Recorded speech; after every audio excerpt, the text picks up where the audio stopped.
Hey,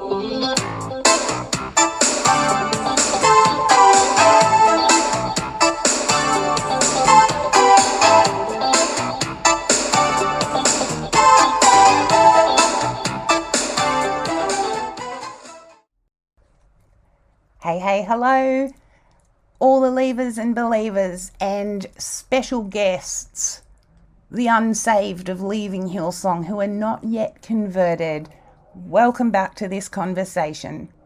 We hope to bring you to the altar call of critical thinking after this chat. I am so excited about this conversation. It's come after a long time and a lot of interaction. So to give you a little bit of context, I was born in South Africa and we didn't get TV till I was 5 years old. And then not long after that, we moved to Australia and started watching Days of Our Lives when I was 6. There was so much more TV. And went on to spend 3 years in the United States in the early 80s and watched a lot of TV there and consumed a lot of pop culture. Throughout the 80s, as we did, I read all the magazines and, apart from a brief period of abstinence from the devil's music, it's just been something I love. And on reflection, I think it's because in some ways, not having family in this country, there's no one to gossip about on a daily basis. So I wonder if that's part of the reason why Australians were always the number one buyers of women's magazines and celebrity magazines in the world.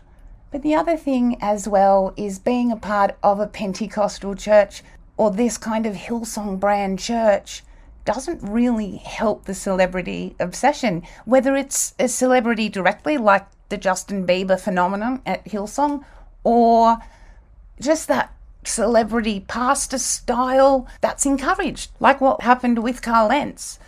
It's a very celeb-focused environment, and I have a brain for all kinds of useless trivia.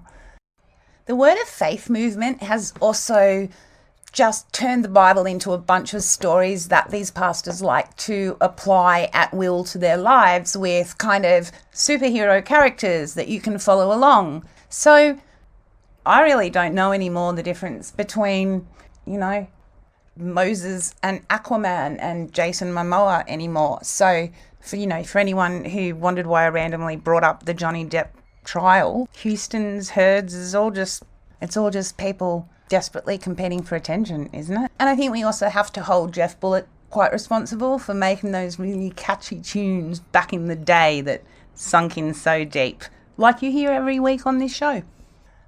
So you can imagine my excitement when I got an email that said, "Hi, my name's Rich McHugh and I worked with Ronan Farrow on the Harvey Weinstein case." And I knew exactly that story there. And Rich had taken an interest in Hillsong and he wanted to have a chat. And what I only put that poor man through, he'd say like, "Okay, Tanya, what's this about this Royal Commission?" And I was like, does Ronan Farrow really look like that close up? But then extremely patient and because of the nature of this topic and Rich's tenacity, we've become quite firm colleagues. But before he was a supervising producer in the NBC News investigative unit, Rich had over 20 years of investigative journalist experience. Now, after that investigation was shut down at NBC, it was published in the New Yorker magazine and it won the Pulitzer Prize. As a contributor to Vanity Fair, Rich then interviewed over 30 Weinstein accusers and published an oral history of a predator in Vanity Fair. He also has 5 Emmy Awards for his work after spending nearly a decade at ABC News producing for Good Morning America. I really hope you enjoy In Bed with the Devil with Rich McHugh. Hey, Rich, good morning. Good morning, Tanya. Thank you so much I'm so excited. Sorry. I'm happy to talk to you. Thanks so much for joining me here at Leaving Hillsong. Wow, so much to discuss. All right, well, let's start with what drew you to this particular topic? You had just finished up the Weinstein expose stuff. Hey, when you started taking an interest, I had a little look back in the inbox, and it was October of 2018 that you first got in touch with me. So it's been a while. Wow, I didn't realize it was that. Wow. Yeah. Okay, so that's almost 4 years ago. So how did I first get interested? I was in a place where the Weinstein story had come out.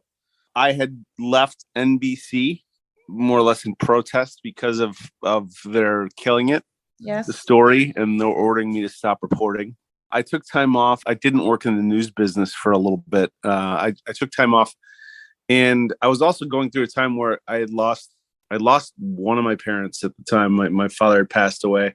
And so I took time off. And in that time, one of the sources for me on the Weinstein story, who was an editor in Hollywood circles, she kind of reached out as a friend and said, "Hey, check this out.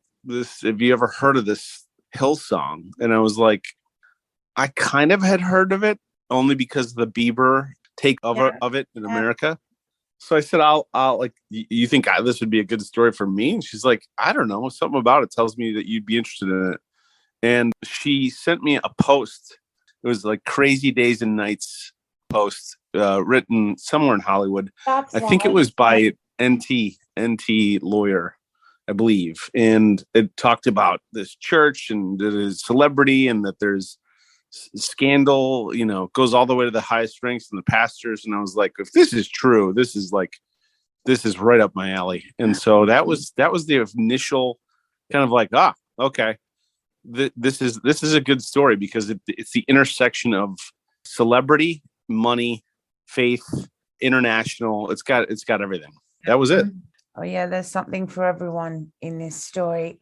And then, I mean, what happened when you took a closer look? Because we talked about it a bit earlier. I remember you being a little bit cautious at first, like not just wanting to dive into, attacking any kind of church or,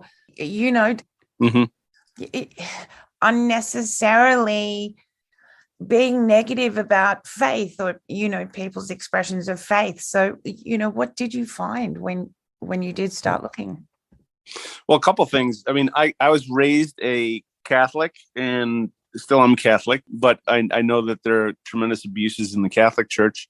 So you need to be, it's just not overreaching when you go forward with a story on a church. You just got to be right and know that you're right. Number one, I just come off the Weinstein story, where Weinstein had hired Black Cube and these former Mossad people to kind of track the journalists that were after him. So I was, coming off a period where I was not gun shy, but just like a little bit weary of powerful institutions. And so I think you were one of my first calls. Like I approached this almost like a private investigator would, like casing a joint. I just kind of poked around. I didn't make any calls. And then I saw that you had done an interview, you'd written a book, and I was like, aha, like you would be my first call. And so I think when I spoke to you were, one of the things that you said to me was like, this isn't, they are powerful. They're litigious. This is, a bit like Scientology light, Scientology in a different way. And so I had known how litigious Scientology is. And I was like, okay, I just need to tread cautiously and just speak to as many people kind of like below the radar and get a sense of this story as possible before I'm even on the radar. Yeah. Because I really don't know anything about this organization. But if they are as powerful as it seems, I need to be careful. What do you think just on that? Like, in hindsight, with the comparison to Scientology, I wonder who's kind of bigger at this point. I mean, that was the way when I was thinking about it, like whether it's true or not, but this was Scientology for millennials. That's the way it was. I was able to kind of digest it here in the States for people, and they're like, I get it, because there's all these like hipsters flocking to these churches. There's celebrities. There's the Tom Cruise figure in Justin Bieber. It had all the connections, and so once you frame it that way, Yeah. for our legal lawyers out there, whether it's right or wrong. Like, that's how I was thinking about it. Yeah. Yeah. So, and then how, like, what conclusions did you come to? You know, what would be your position now? What are your thoughts now on what Hillsong is? From what well, I can only state my belief, and it is my belief that those initial takes were accurate, that this is an organization that, may have been created with the best of intentions back in the day, back in the early church. Yeah. But somewhere along the way, it has changed its mission and become an organization designed to protect the organization at all costs. And, as Jeff Bullock has said recently in an interview, he said, I don't see a lot of Jesus in it. And I would say that that's true. Like, the people that I've spoken to, including you, but many others who were in the church and some in the early church, they say that there is just, it's a power hungry institution that it is not a place you leave. They don't want you to leave, and they make it very hard for you. There's tremendous, like, some of the people that I think when I came to Australia and met with you back in, I think it was 2019, I was still trying to figure out how to get in and if there was really this story here. And I met with some former college students, and one of them was so terrified, and I think had like suicidal ideations and had gone through a lot with his experience. And he was still in the church and still terrified and still believing that they had the best of intentions, for the church and for him. And I was like, wow, like, if this is one person that I'm meeting on my first kind of like dipping my toe into the water, like, there must be a lot of others. Yeah. It ends up not being so random, hey, and so coincidental. The more people you talk to.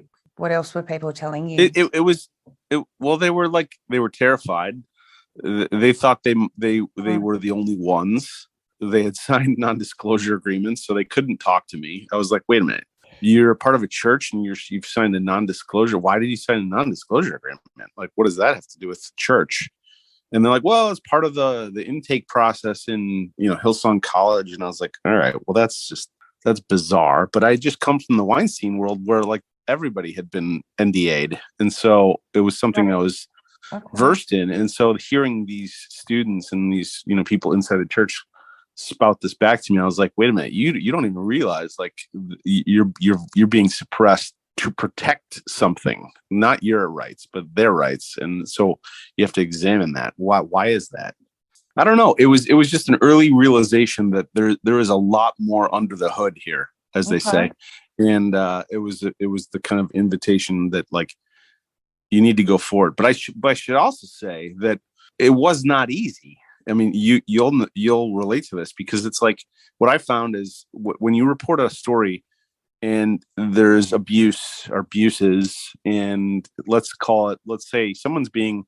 say they're being abused by some corporation or an insurance company, and they've clearly recognized what happened and are ready to come forward, and there's conviction. It's easy. Like, it's not easy, but it's not difficult once they make up their mind. With Hillsong, I found that there were all these people that were wanting to come forward and wanting to speak, but then there was this added layer of the rest of their family is still in the church. And so again, this theme of Scientology, like, if they came forward, they would be disowned by their family. And I was like, well, wait a minute, like, you can't just come forward and talk? And they'll be like, no, because my family they won't talk to me. I'll lose a lot of friends. And so that was like the silent, NDA, if you will.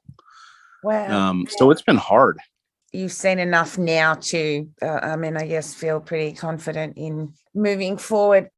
You touched on their similarities. Do you want to talk a bit more about what now that it is coming up for 4 years of looking at this stuff, what are the similarities between a very powerful system like a Hollywood system that Harvey Weinstein existed in and this hugely powerful international church system of Hillsong? I never would have thought there would be similarities on the front side of this for me, but looking back and talking this through with you, there's similarities at every turn. First of all, I should say one of the similarities is it takes an early person to speak out on the abuse or the system or whatever it is. With Weinstein, it was Rose McGowan, and she came forward, and she will forever be the person in my mind credited with bringing the system down. We were just there to help tell it. With Hillsong, I think that's in part you. You were an early voice coming out and saying, "This is I'm leaving. This is not right." You wrote a book about it, and I think the other similarities is there's not there's a disbelief at first. There's attack the person who's come forward, but the bigger similarity is it's all a system, right? It's not just one bad apple that is sure. There's probably a bad apple at the core of each organization, let's say. And when I speak about Weinstein, it is an organization. It was one person, yes, but there is an organization of enablers, and I see the same thing here. Yeah. There is a decision somewhere along the way, early on in the process, to kind of get in bed with the devil. And then everybody turns a blind eye and continues to turn a blind eye. Then they protect those decisions. And, it compounds year after year after year, such that, the system then protects the system. It's designed to protect the wrongdoing or the abuse. And it's really powerful because it's essentially telling everybody below it or affected by it, like, look, 2 + 2 is not 4, right? Like, it's not 4. Like, you're seeing it the wrong way. And so I'm sure for people like you, it was like, you're the problem. It's not us. You're the problem. Yeah.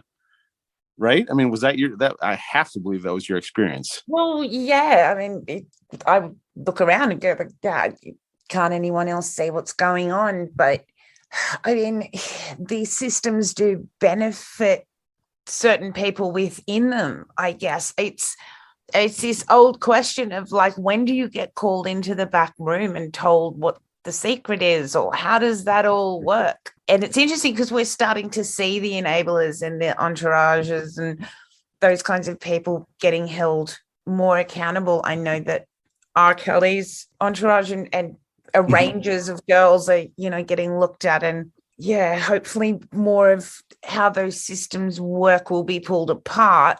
Tell me more about, what else you see similarities. Somebody along the way, some smart person who's been looking at Hillsong told me, like, for the majority of the people that go to church there and are part of this, like, they're not affected. They get something out of it. It's good, and they walk away at the end of the day having a church experience, I guess, and they move on. But the closer you get, and the more you kind of get to the stage, or you get to the inner circle, that's when, like, the hooks get into you, and that's when it becomes a problem. And I think that's the same thing with the Weinstein enterprise. It's once you're given access to the I don't want to say the crimes, but once you're given access to the dirty laundry, and you're exposed to it, then it's like, okay, now you've seen it, and now it's your duty to uphold it. And on the flip side, that system is crushing for people, especially in a church. But in the case with, I'm toggling back and forth here, but in the case of Weinstein, it was these actresses and these people who were, believing and trusting in a this church. It's people who are going there for church, and they're giving all sorts of their time and money in many cases. And, I've spoken to too many people who have spent years of their life and many of their dollars only to kind of be spit out the back of this machine with nothing, and told to believe that, or meant to believe that, they are the problem. And so I think once the majority of the people that have kind of feel that way understand that they're not alone, this will begin to change. Wow. Just wondering, again, 3-4 years on from that whole Me Too movement, how much have things changed, or do things go back to being the way they were once the publicity dies down? And I wonder what will happen again in this case.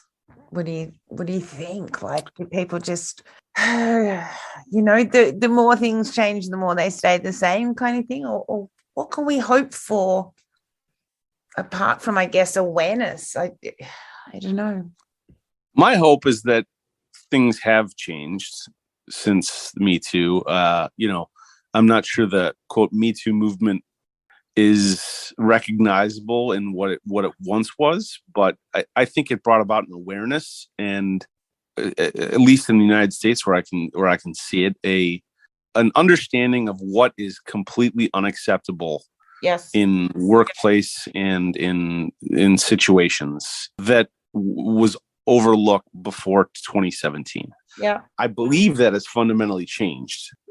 Have we swung too far? Maybe. I don't know. I think we're still in the process of it. With regard to the stories about Hillsong, I mean, I think there's more to come. I recently interviewed Jeff Bullock, who was basically one of the founding fathers of the church, and he said, the church has to make a decision right now. It's like, do they want to just come clean and own up to everything, or are they going to proceed down the path of, non-disclosures and, maintaining the kind of entity?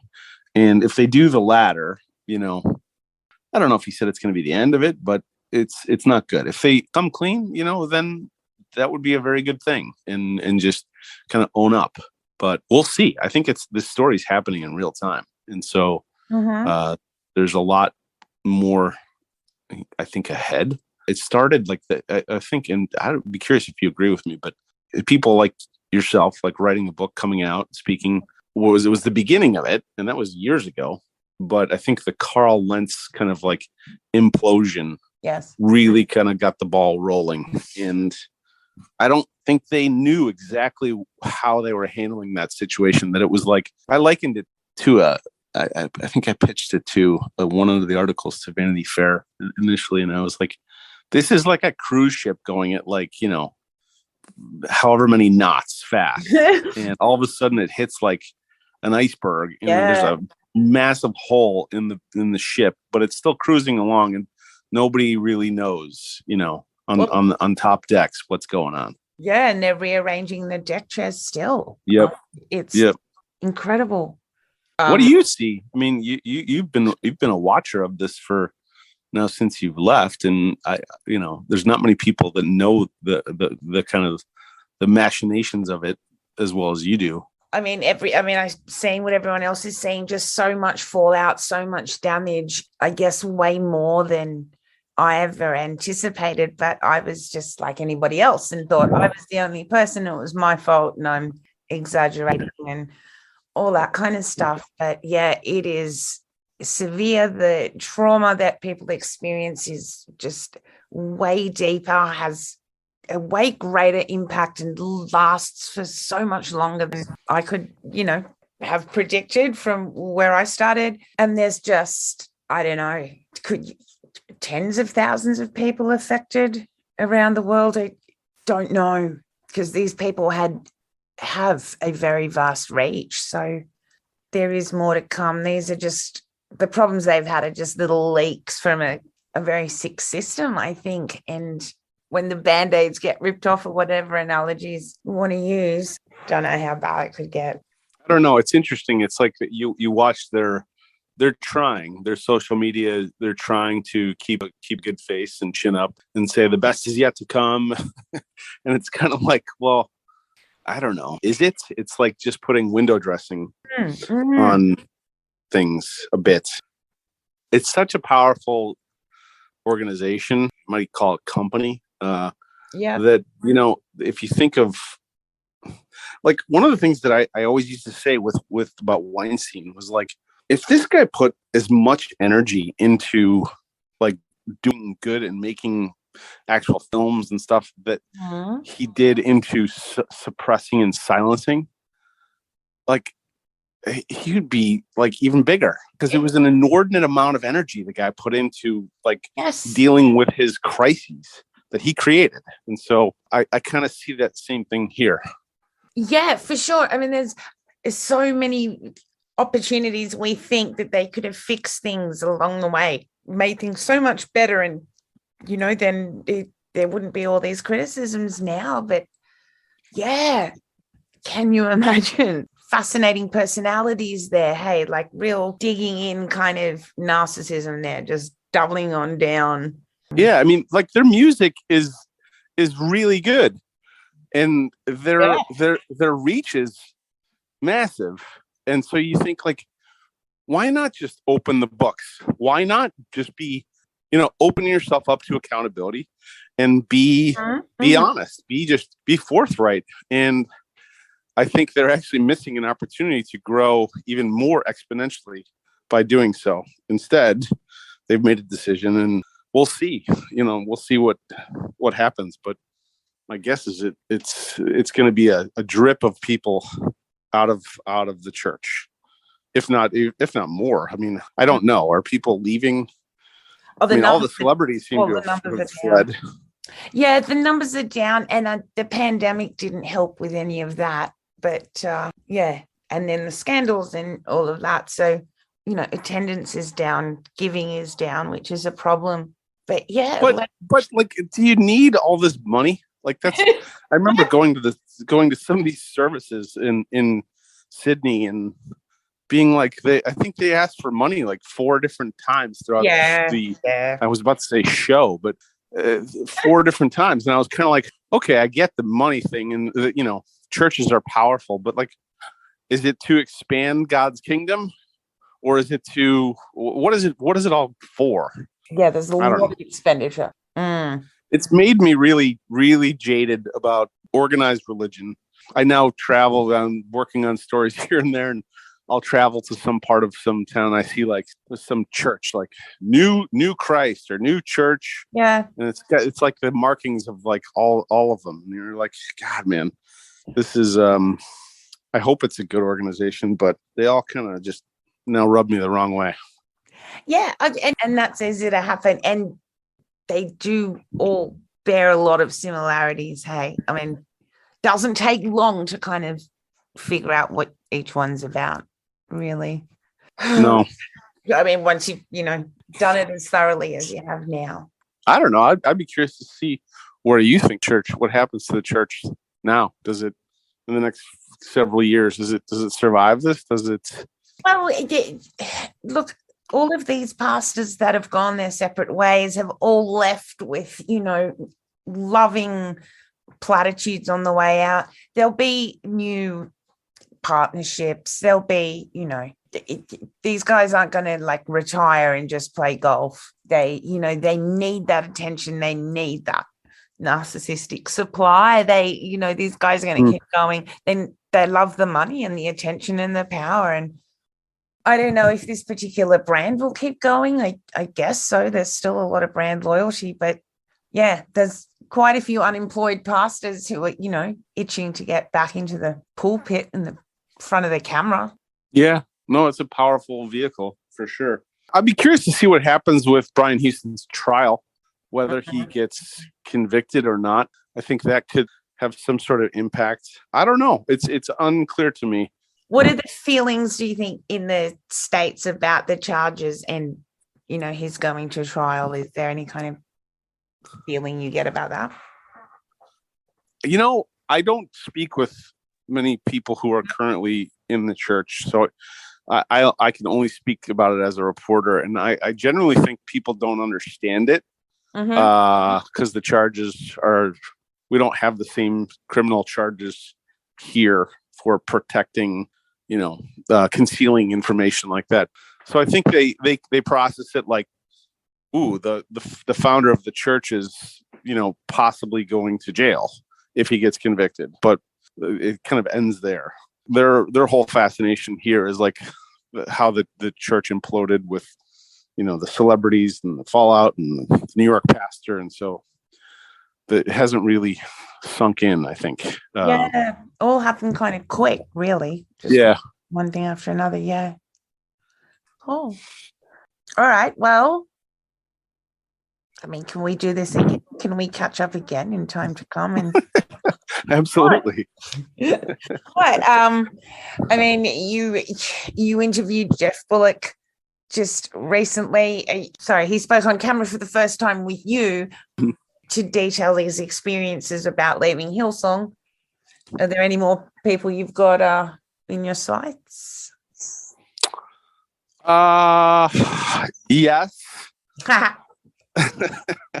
But nothing is imminent, and so I'm kind of taking a little bit of a breather. Like I'm not also trying to pile on this church. It's like if it's organically right and it's someone wants to come forward, I want to give them that opportunity. With Jeff, it just so happened that after talking to him for 3 years, he finally was ready. He's like, I've seen enough. I need the time is. I finally feel like there's a protected enough space where I can come forward. And so, that's right.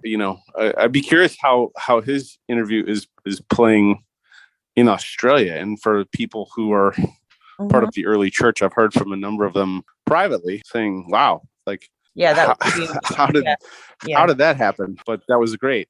And so, I hope it brings more people like Jeff to the fore. People like yourself, people who were there in the early days, people who know the inner workings and have been sitting on something. Because, like, I know for Jeff, it was like a cancer, like just wanting to speak and having been in that position myself, like where you're kind of walking around with this like secret.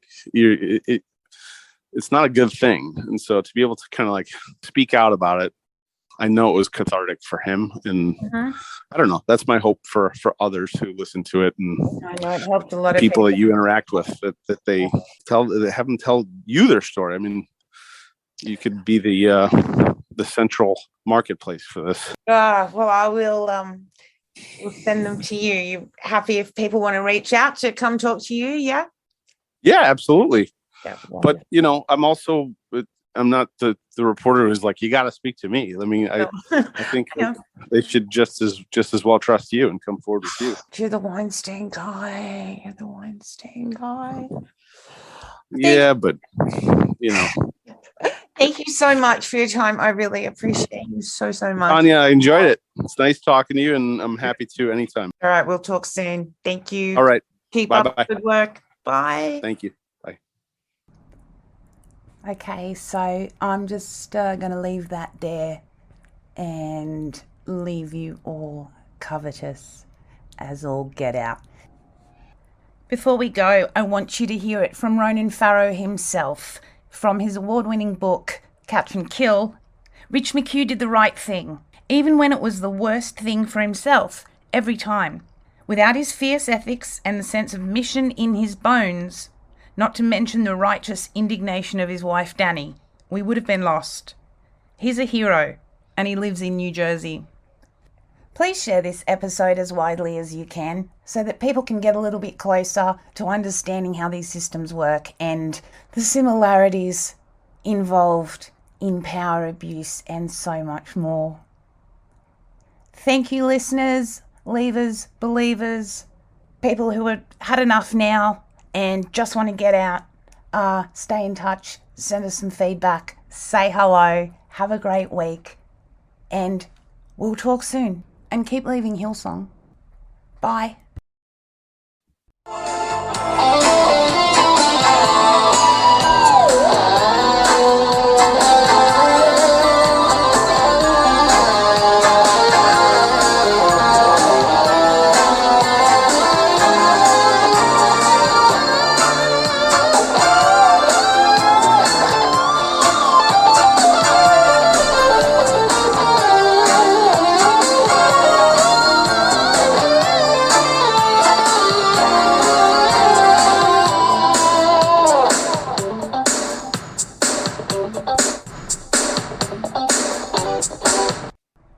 I was totally kidding about Jason Momoa. If Lisa Bonet is listening, I totally know the difference between Jason and Moses. Bye.